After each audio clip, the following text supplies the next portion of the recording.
the studio sessions. My name is Brooke, and we have something really fun to talk about today. So, if you've not heard, which I don't know how you wouldn't have, Taylor Swift released another movie alongside her new album. The poster behind me.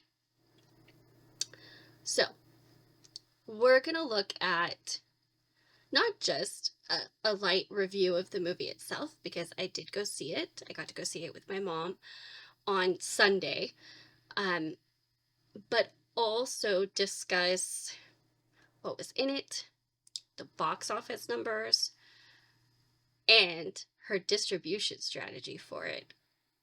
Because, wow. First off, my experience of it.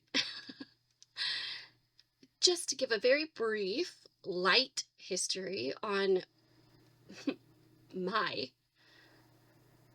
Taylor Swift fandom, being a fan of Taylor Swift, however you want to say it. I have been a fan for a very long time, almost since the beginning. I first started listening to her music, I want to say like right as she was releasing Fearless. And me and my mom actually ended up being able to go to the Speak Now tour, when she did the Speak Now tour, which was incredible. And I've been a fan since then. I've always kept up with her music. I have to say I did. I've since warmed up to some of the songs. Lover is not my favorite album of hers. It's not that I'd say I hate it. It's just not going to be the first one I go to. Honestly, if I had to choose one I went straight to, it would be like Speak Now. So, there's that. So I've been a fan for a very, very long time. I've watched her career very closely. And I did get to go to the Eras tour when they came into our area. Me and my husband got to go. I died. Like, it was incredible. I was so excited. It was so much fun. It was crazy getting into and out of the arena was insane, but the show was incredible. So it was so good, and just totally worth it. Like, the reviews, the hype were not kidding. It was so good. And I think my most exciting thing about that, which we'll connect to later, was it was not just one album, right? It was her eras. It was all of her albums. There's some reviews that you can give on song choices, length of eras for some. Speak Now only got one song. 2, at one point in the tour. I have to say I was a little sad about that. Probably more than a little sad. But that, I think, was my favorite part of it. Was just, it was an eras tour. It was a compilation of all of her different eras of music that she's made, all of the different facets of each of her records. And I love that. It was so good. Oh my gosh. So I did get to go to that.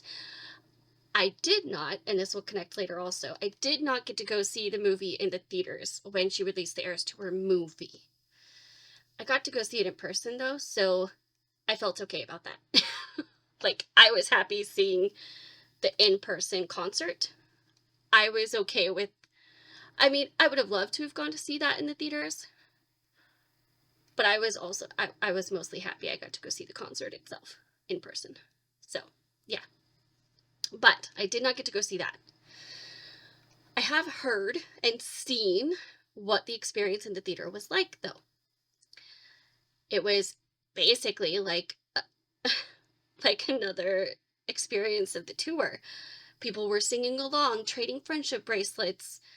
Theaters were packed. And that's huge, right? Like, that's major. Especially for when that came out, theaters being packed. That hasn't been happening. So it was an event. And it did amazing at the box office. So now, the official release party of A Showgirl. It was only available this one weekend for start, which is different than the Eras Tour movie that had a longer theatrical run. But even still, this also was just for that one album, right? Like, it was a different tone. It wasn't the tour. It wasn't a concert experience. It was a music video premiere. It was showing the behind the scenes of making that music video, and then lyric videos for each song on the record. And little intros for each song before the lyric video played, like explaining her mindset and what she was thinking of when she wrote it, kind of her interpretation of what it's about and all of that. And so it was a lot of the, like, if you like the behind the scenes, you'll love it. If you're a Taylor Swift fan, you'll love it. But if you like the behind the scenes, it was really good. Like, I'm a fan of both. I'm a fan of Taylor Swift and behind the scenes stuff, so I loved it. And in fact, when it was over, my mom goes, "That was really good." And I was like, "Yeah, I loved seeing the behind the scenes." And she goes, "I knew you would." So that, I think, was, for me, my favorite part of it, was seeing how she did what she did, seeing how she made it. And it wasn't just, seeing her on set a little bit. It was very in-depthly showing how they did each shot in the music video. And even a little snippet of a conversation about the concept. So it was really cool. So that was my experience of it. The theater we went to was not super packed. In fact, I think there was only like a handful of other people in it. But we went on Sunday, late afternoon, like one of the last showings for it. So probably it was more that theater doesn't get that kind of traffic, and everybody had kind of already gone to see it probably by then. At least everybody in my area. I also, again, don't know what the kind of traffic this theater gets on a Sunday afternoon typically is. So ours was not packed, but it was still fun. Everybody was laughing at the different parts to it. It was really fun to see it on a big theater screen, which I always love. So that's what my experience looked like in a nutshell. I want to talk about distribution, because just like the Eras Tour film, she distributed this by going directly to the theaters. She did not go through a studio. She did not go through any other kind of distributor. She went directly to the studios. And that says a lot. That says a lot. I think it's an incredible strategy. I also think a continuation of that, like, she didn't do that for the Eras Tour film and then decide to switch it up to have help or anything like that. Like, she kept the same strategy of going directly to the theaters, and I think that was conscious. I think that was a strategic, very conscious choice to make. I don't think, nothing she does is by accident, but I don't think it was an accident. I don't think it was we'll just do this. I think it was on purpose. I think she has a plan for it. I think it was for a reason. And it is very interesting in this climate of the film industry the state of the film industry right now, to make that kind of a decision, to not go to one of the studios, but to go to the theaters. It shows a level of support for theater going that I personally really appreciate. Not only just putting it in the theater itself in general as a support, but working directly with the theaters is a support of that. I think probably a little stronger than working with a studio, right? Like studios have their own contracts with theaters. They have their own way of compensating, of working with theaters. And I'm sure it was a stronger partnership for her to go directly to them than if she had gone through a studio. I'm sure it was more of a support than if she had gone through a studio. So I really appreciate that, honestly. I think that's really great. And I love that I did see a lot of people excitedly going to see it. Like, people were happy about it. People were excited to go. And it did, both films have kind of boosted and done really well with people going out to the theater. It's really good. So now I want to talk about how well it did. I want to talk box office numbers. So I'm pulling up part of an email newsletter called The Dailies that I read and keep up on. So I just want to give that. I will put a link in the show notes in case you want to check it out and want to subscribe yourself if you're interested in this. It is a really cool way of keeping up on what's going on in the industry. It's called The Dailies again, and they do box office, they do just news from the industry. So I love reading them. It's one of my major ways I keep up on stuff besides like podcasts. And so just to cite my source and let you know where I'm getting this from, because they give very detailed box office numbers. That is where I'm getting these numbers from. So it's them reporting it. They do really well at reporting it in detail. So I love that. So the box office numbers for the official release party of Showgirl: 33 million domestic opening, which they say opening, it's not going to have further distribution. Like, it's not that, it's just that weekend, but that's huge. 33 million domestic, 46 million global. And they also, just trying to remember to cite my sources, they also point out she had only announced it like 2 weeks before the opening. Like, she'd only said this 2 weeks before it was going to be in theaters. She'd only had it announced 2 weeks, and it did that well. And this was just on her Instagram, social medias. There weren't any trailers. There was no further advertising. And it still topped the weekend because the second in line was One Battle After Another at 11.1 million for the weekend domestically in its second week. So that wasn't its opening weekend, but in its second week. And the official release party of Showgirl made 33 million its opening weekend. That's insane. I don't have the Eras tour film numbers pulled up. I would have to pull those up to compare.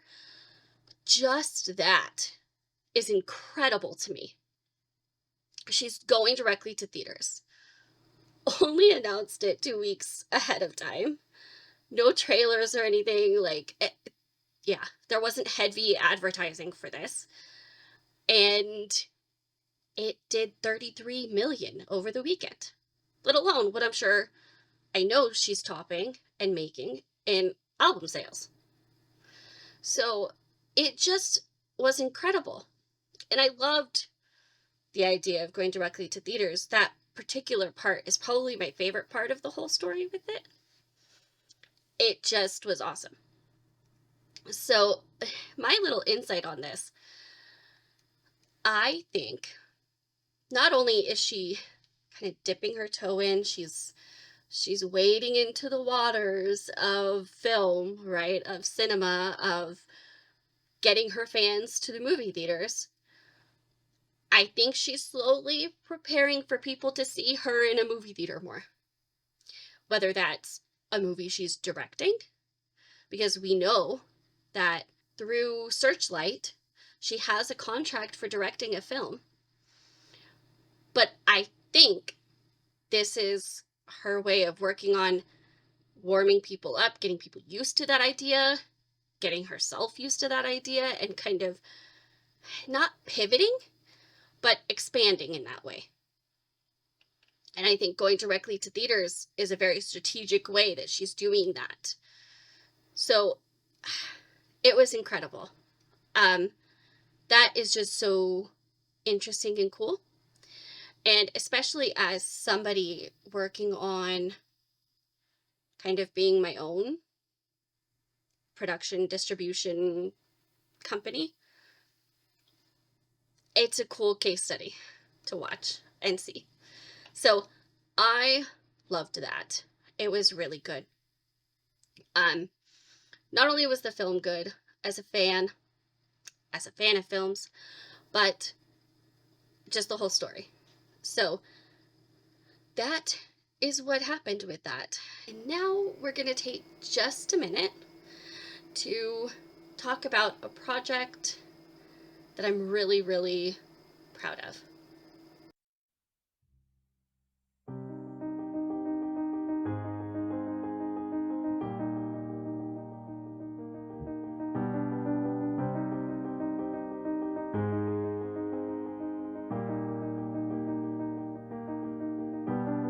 My name is Brooke, and I have Turner syndrome. Turner syndrome is the result of missing either an X or Y chromosome. I was diagnosed with Turner syndrome at about age 13. As far as symptoms or health complications, I'm very lucky. My Turner syndrome story started like when I was 5 years old. So I was 7, and I was diagnosed in Houston, Texas. I was diagnosed with Turner syndrome upon my birth in April of '94. I was diagnosed when I was 2.5 in June of 2002. I was diagnosed with mosaic Turners when I was 12.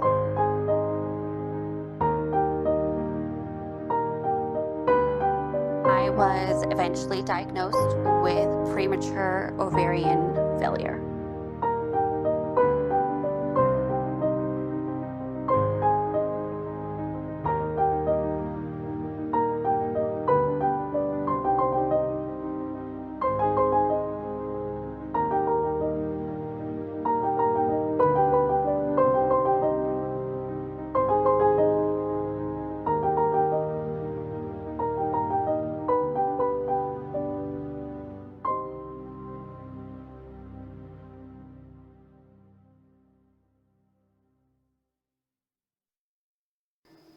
That is the trailer for my film, Like a Butterfly, that is now available to stream on my website. So find it in the show notes, and you can either rent or purchase it on our website. I do now want to shift into a little bit of a different conversation, but also connected to social media and film, because we've been seeing so much posted online of pictures from filming in public areas where paparazzi or somebody walking by can see and take photos and videos. And I have to say, I started getting really worn by it. Like, it started kind of wearing on me and feeling like, hey, I don't want to see this much before I see the movie. Like, don't spoil it for me. I don't want to see an example of their scenes before I watch the film itself. So that, I think, has kind of started getting a little out of hand. I'm also seeing that, so the first film that I started feeling that way with was Devil Wears Prada 2. Because the posts of Anne Hathaway in the middle of the street in New York or up in a building, like, it's been insane. I think we've seen so many of her outfits for Devil Wears Prada 2 now. I wonder how many are even left unseen at this point. It's so much. So much. And the same has kind of felt like for Scream 7 from content creators talking about the Scream trilogy, the Scream franchise, and keeping people up to date on Scream 7. It feels like a lot. It feels like a whole lot. Like, I don't want to know this much before I go see the movie. And I'm a fan of both of those movies. I'm so excited for both of those movies. And so it was really disheartening to be seeing so much that I'm like, now I can't unsee it. Now I can't not know that when I go see these movies. It's a little frustrating. I think that's one thing that we have to be even more careful of now than we did before. For obvious reasons, everybody's got a cell phone, everybody's got a camera, like, and of course, you see that naturally your instinct is going to be to take a picture or video and document it, and I get that. But posting that so much all over social media, it's doing a disservice to those films. Really, no matter how you see it, but it just is like so disheartening. And I think it's something we need to be careful of, because I didn't want to see all of that.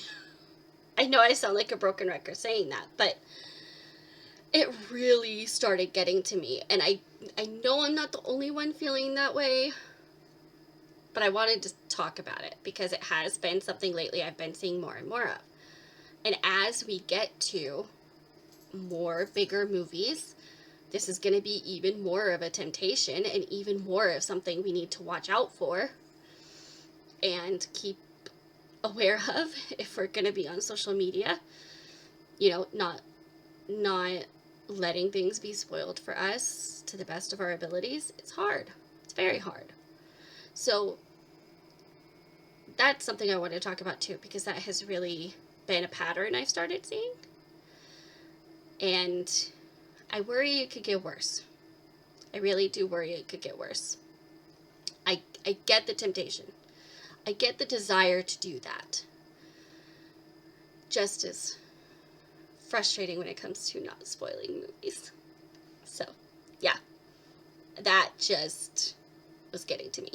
Now, I wanted to do a little bit of a rundown of a few of the movies I'm excited for the rest of this year. We've only got 2 months left in the year, right? Well, almost 3 because we're at the beginning of October. The few movies I can say that I'm legitimately really like thinking about and excited for the rest of the year is obviously Wicked for Good, the second part of Wicked. That is November 21st, and I'm excited to see that. I think it's going to be really interesting. I know some of the music in the second part is not as much of the well-known music from Wicked. You know, they don't have the Defying Gravity and popular songs in that part of it. But I'm excited to see it. So that's what I'm thinking of, November 1st.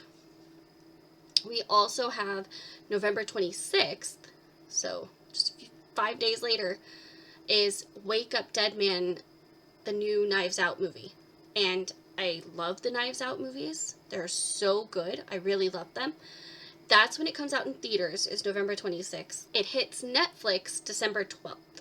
So, like 3.5 weeks later. Those are the 2 biggest ones I'm excited for. We do also have Zootopia 2, November 26th as well, and Avatar Fire and Ash, December 19th, as well as The Housemaid, December 19th. I haven't read the book, The Housemaid, so I've just seen the trailers. I don't know much about it. Also, Avatar Fire and Ash, I actually need to catch up on the Avatar movies. But that next one is December 19th. So I feel like those are the biggest ones we have coming up the rest of this year. And then we'll see what 2026 brings. So for this week, what I have that I've been watching, I wanted to share. I've been doing a lot of either reality TV, like The Floor is back, and I love The Floor with Rob Lowe. I really like that. I love that kind of trivia stuff. It's really fun. And also rewatching some, like Downton Abbey and Gilmore Girls. Love me some Gilmore Girls and Downton Abbey. And that feels like really good fall things to watch. I also am preparing for some Halloween time content. So that'll start happening as well, where I'll start doing some rewatches of my favorite scary movies and stuff like that. But I've been watching a lot of reality TV, like The Floor or Sister Wives. I have been keeping up on Sister Wives. And rewatching some of my favorites, like Downton Abbey and Gilmore Girls. So if you wanted to share what you've been watching, if you wanted to share your own thoughts on the official release party of a Showgirl, let me know. I would love to hear it, either in an email, in a DM, in comments, wherever. I would love to hear your thoughts. So I hope you enjoyed this. I will talk to you guys next week. Bye! The Studio Sessions is a Butterfly Entertainment production. You can keep up with all of our podcasts, YouTube videos, films, and other projects on our Instagram page. We are at Butterfly Entertainment Group. Thanks for listening.